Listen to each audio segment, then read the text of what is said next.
बुलश उस्मान के इस एपिसोड के आगाज में हम देखेंगे एक शेख आदाब अली आसपास के तमाम मंजर को साफ कर देते हैं और इतने में सल्जूक सिपाही कमरे में दाखिल होते हैं और शेख आदाब अली को घेर लिया जाता है। इसके बाद इस्मिहान सुल्ताना सल्जूक सिपाहियों से कहती है कि शेख को गिरफ्तार कर लो। इस पर शेख कहते हैं यजीद तुम शैतान हो, जिस पर फौरी तौर से आउजी शेख मोहतरम की पगड़ी को फेंक देते हैं और उन पर तशद्दुद करने लगते हैं, जिसकी वजह से शेख आदाब अली काफी ज्यादा जख्मी हो जाते हैं। यही सब कुछ याद करते हुए सुल्तान मसूद उस्मान बे से बताते हैं कि इस्मिहान ने दरगाह पर घात लगाई और उन्हें गिरफ्तार कर साथ ले गई है। मेरे लिए अपने आप को कुर्बान किया है शेख आदाब अली ने। उस्मान बे काफी ज्यादा शर्मदा रह जाते हैं और परेशानी के आलम में चीखने चिल्लाने लगते हैं और कहते हैं जिसने मेरे शेख के साथ ये किया है उसे मैं जिंदा नहीं रहने दूंगा, उसे मैं मार डालूंगा। इतने में एक सल्जूक सिपाही बारूदी मवाद से भरा ड्रम उस्मान बे की तरफ फेंकता है, जिसे देखकर जरकोताई कहता है जनाब होशियार रहे। और इसी दौरान जबकि सिपाही अपने आप को छुपाने की कोशिश कर रहे होते हैं कि सल्जूक सिपाही जलता तीर उस बारूदी मवाद में फेंककर वहां पर एक जोरदार धमाका कर देता है, जिससे हर तरफ चारों अतराफ में धुआं ही धुआं फैल जाता है। इसी के साथ हम यहाँ पर दूसरा मंजर देखते हैं जहाँ मारमराजा किले में इस्मिहान सुल्ताना शेख आदाब अली को गिरफ्तार कर पहुंचती है। ये नजारा देखकर औकतम बे फौरी तौर से अपनी तलवार निकाल लेते हैं, जिस पर बेंगे खातून कहती हैं खबरदार, सब कुछ जानने से पहले कोई भी कदम मत उठाइएगा, रुक जाइए। इस पर औकतम बे अपनी तलवार वापस रख लेते हैं और फिर सच जानने का इंतजार करने लगते हैं। इतने में इस्मिहान सुल्ताना और उनके सिपाही शेख आदाब अली को लेकर मारमराजा किले के सहन में आ खड़े होते हैं। आयशा खातून मरून खातून से पूछती हैं बाला खातून कहाँ है? वो ये कहकर गई है कि जल्द वापस आएगी, लेकिन अभी तक वो वापस क्यों नहीं आई? क्या हम इसे तलाश करें मरून खातून? इस पर मरून खातून चौकन्ने हो जाती हैं और कहती हैं क्या वो सौगत नहीं गई है?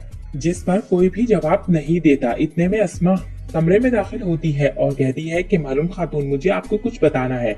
जिस पर मालूम खातून पूछती है बाला कहाँ है? तो अस्मा बताती है कि बाला खातून ने आपको खबर भेजी है। इस पर मालूम खातून और आयशा खातून चौकन्ने हो जाती हैं और पूछती हैं कि क्या खबर है अस्मा? इस पर अस्मा खौफजदा से होते हुए कहती है आप उस्मान बे के पास जाइए, उस्मान बे घात में फंस गए हैं। इस पर मालूम खातून कहती है तुम ये क्या कह रही हो अस्मा?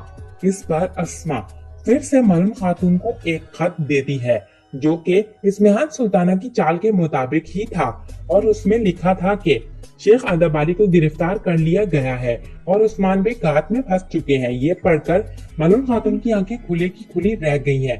वहीं पर अस्मा मालूम खातून को बताती है कि बाला खातून वालदा सुल्ताना के सामने हथियार डालने के लिए गई है क्योंकि शेख आदाब अली उनके पास है।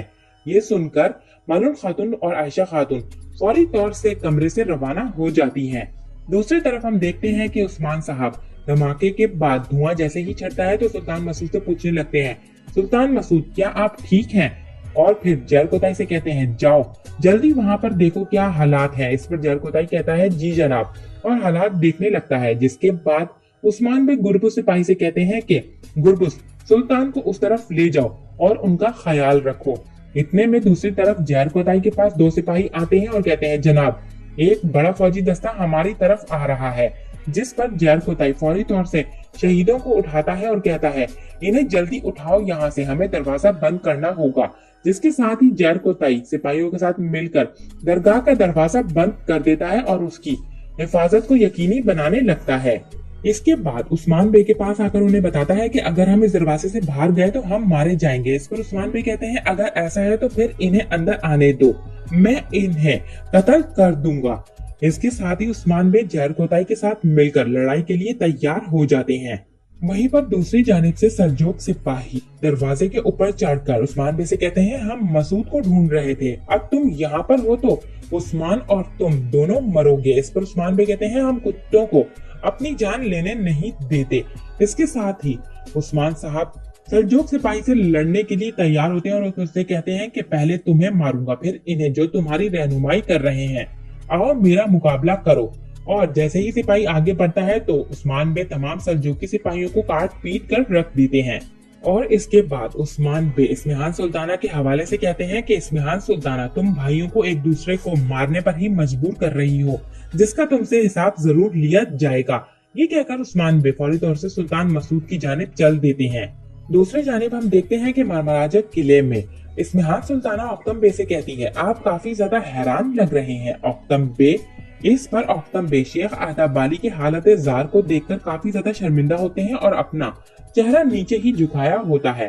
وہیں پر اسمہان سلطانہ اوقتم بے سے پوچھتی ہے کیا یہاں پر میری موجودگی آپ کو پریشان کر رہی ہے؟ ہاں؟ اس پر اوقتم بے کوئی جواب نہیں دیتے تو بینگے خاتون کہتی ہے استغفر اللہ والدہ سلطانہ، ایسی کوئی بات نہیں ہے، حصار آپ کی ملکیت ہے، یہ قلعہ آپ کا ہی ہے، آپ جب چاہیں یہاں پر آ سکتی ہیں۔ تو اسمہان سلطانہ کہتی ہے بہت اعلیٰ، میں یہاں پر اسی لیے آئی ہوں کہ آپ کو مجھ پر اور مجھے آپ پر اعتماد ہے۔ تو اوقتم بے کہتے ہیں آپ کا اعتماد ہمیں خوش کرتا ہے والدہ سلطان، لیکن آپ نے شیخ محترم کو ایسے کیوں باندھا ہوا ہے، ایسے کیوں کیا ہے ان کے ساتھ، یہاں پر کیا ہو رہا ہے؟ اس پر اسمہان سلطانہ کہتی ہے شیخ ادابالی اب میرے قیدی ہیں۔ یہ سن کر اوقتم بے مزید حیران رہ جاتے ہیں۔ وہیں پر اسمہان سلطانہ کہتی ہے میری اجازت کے بغیر کوئی بھی ان سے بات نہیں کرے گا اور نہ ہی ان سے ملنے کی کوشش کرے گا، سمجھ گئے آپ لوگ؟ اس پر اوقتم بے اور بینگے خاتون کوئی بھی جواب نہیں دیتے، جس کے بعد سلطانہ آوجی بے سے کہتی ہے شیخ ادابالی کو زندان میں لے جاؤ۔ اس پر فوری طور سے آوجی شیخ ادابالی کو زندان کی طرف لے جاتا ہے اور شیخ ادابالی اوقتم بے کے اس رویے پر خاموشی سے زندان کی طرف چل دیتے ہیں۔ وہیں پر الچچک اسمہان سلطانہ سے سوال کرتی ہے کہ کیا وجہ ہے شیخ ادابالی کو زندان میں ڈالنے کی، کیا عثمان بے کو اس کے حوالے سے خبر ہے؟ ہاں؟ اس پر اسمہان سلطانہ الچچک کے ان سوالات پر اسے گھورنے لگتی ہے اور اس کی جانب آگے بڑھتی ہے۔ وہیں پر اوقتم بے بیٹی کو سہارا دینے کے لیے اور اس کی ڈھال بننے کے لیے اس کے آگے کھڑے ہو جاتے ہیں۔ یہ صورتحال دیکھ کر بینگے خاتون کہتی ہے ہم معذرت خواہ ہیں والدہ سلطان، یہ بچی ہے، اس نے اسی لیے سوال کر دیا، اسے معاف کر دیں، وہ ابھی نوجوان ہے۔ اس پر اسمہان سلطانہ بینگے خاتون کو جواباً کہتی ہے میں اسے آپ کی وجہ سے چھوڑ رہی ہوں بینگے خاتون۔ اس پر بینگے خاتون کہتی ہے کہ بہت شکریہ۔ اس کے بعد اسمہان سلطانہ آوجی سے کہتی ہے کہ محل کے آس پاس اپنے سپاہی پھیلا دو اور اس بات کو یقینی بناؤ کہ یہاں پر کوئی بھی قدم نہ رکھ سکے، ساتھ ہی ساتھ سرجوگ پرچم بھی قلعے پر لہرا دو اور یہاں پر اب میری اجازت کے بغیر کوئی بھی قلعے میں باہر نہیں جائے گا اور نہ ہی کوئی اندر آئے گا۔ تدابیر اختیار کیجیے اوقتم بے آپ بھی، کیونکہ اب عثمان تو چپ نہیں رہے گا۔ یہ کہہ کر اسمہان سلطانہ وہاں سے آگے بڑھ جاتی ہے، جس کے بعد ہم دوسری جانب دیکھتے ہیں سوگل سرائے کا منظر، جہاں پر عثمان بے کے سپاہی سرائے میں موجود تمام سلجوقی سپاہیوں کا صفایا کر چکے ہوتے ہیں۔ اتنے میں مارون خاتون بھی سلجوق سپاہی کو گرفتار کر سرائے میں داخل ہوتی ہیں اور اسے اپنی تلوار سے کاٹ کر رکھ دیتی ہیں، جس کے بعد وہ آس پاس موجود سپاہیوں کو دیکھ کر پوچھتی ہے بوران کیا صورتحال ہے یہاں پر؟ اس پر بوران کہتا ہے جب ہم یہاں پہنچے تو اسمہان سلطانہ جا چکی تھی، مارون خاتون وہ یہاں پر نہیں ہے، انہوں نے ان کو یہاں پر چھوڑا۔ تو مارون خاتون کہتی ہے عثمان کہاں ہے؟ اس پر بوران بتاتا ہے کہ وہ درگاہ میں ہے۔ تو مارون خاتون پوچھتی ہے اور کونور کہاں ہے؟ تو بوران کہتا ہے بائے سنگور سپاہیوں کے ساتھ زندان میں گیا ہے، لیکن وہاں پر کونور پتہ نہیں ہے یا نہیں۔ تو مارون خاتون کہتی ہیں ہوشیار رہو۔ اس کے ساتھ ہی مارون خاتون کمرال ابدال سے کہتے ہیں آپ بھی زندان میں جائیے، میں درگاہ جاؤں گا، جس پر کمرال ابدال فوری طور سے حکم کی تعمیل کرنے کے لیے روانہ ہوتے ہیں۔ وہیں دوسری جانب آپ دیکھتے ہیں کہ بائے سنگور کونور کے پاس زندان میں آتا ہے اور کونور کی شدید بگڑی ہوئی حالت کو دیکھ کر حیران و پریشان رہ جاتا ہے کہ کونور تمہیں یہ کیا ہوا ہے۔ اتنے میں کمرال ابدال سپاہیوں کے ہمراہ زندان میں پہنچتے ہیں اور ہر کوئی کونور کی اس حالت زار کو دیکھ کر شدید خوفزدہ ہو جاتا ہے۔ وہیں بوران کونور کے لیے افسردہ ہوتے ہوئے کہتا ہے میرے بہادر بھائی، انہوں نے تمہارے ساتھ یہ کیا سلوک کیا ہے؟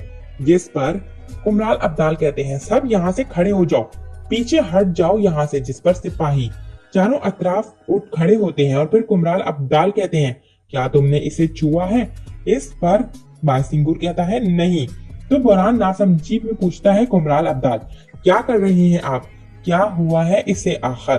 اس پر کمرال ابدال کہتے ہیں کہ یہ زخم بہت زیادہ خراب ہے، جس کے ساتھ ہی کمرال ابدال اپنے چہرے پر کپڑا لپیٹ لیتے ہیں और फिर ये देखा देखी तमाम सिपाही भी अपने अपने मुंह पर कपड़ा रख लेते हैं ताकि कोई और बीमार ना हो सके।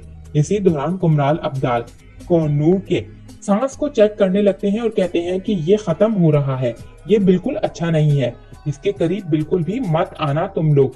कोहनूर सांस तो ले रहा है लेकिन ये बहुत कमजोर है, ये एक मुतादी बीमारी भी हो सकती है। शामिल दूसरे हकीमों को मुतला करो। इस पर शामिल कहता है ठीक है और फौरी तौर से हकीमों को बुलाने के लिए रवाना होता है। जिसके बाद कुमराल अब्दाल तमाम लोगों को वहां से बाहर जाने को कहते हैं और कोहनूर की इस हालत को देखकर बहुत ज्यादा परेशान लग रहे होते हैं। दूसरी जानिब हम देखते हैं कि उस्मान साहब शेख अदब अली की दरगाह से उनकी पकड़ी को हाथ में लिए काफी ज्यादा अफसुर्दा और परेशान वहां पर पहुंचते हैं, जिस पर मलून खातून कहती है जनाब इस्मिहान मरमराजक किले में है और हमारे शेख इसके साथ मौजूद हैं। इसके साथ इस पर उस्मान साहब पूछते हैं तुम ये सब कैसे जानती हो मलून? तो मलून खातून कहती है इस्मिहान ने बाला को एक खत भेजा है और उसने लिखा है अगर तुम मेरे पास ना आई तो तुम्हारे बाबा मर जाएंगे, किसी को बताए बगैर मरमराजक आ जाओ। और बाला खातून किसी को भी बताए बगैर मरमराजक के लिए चली गई है। तो उस्मान भी कहते हैं मालूम मुझे बताओ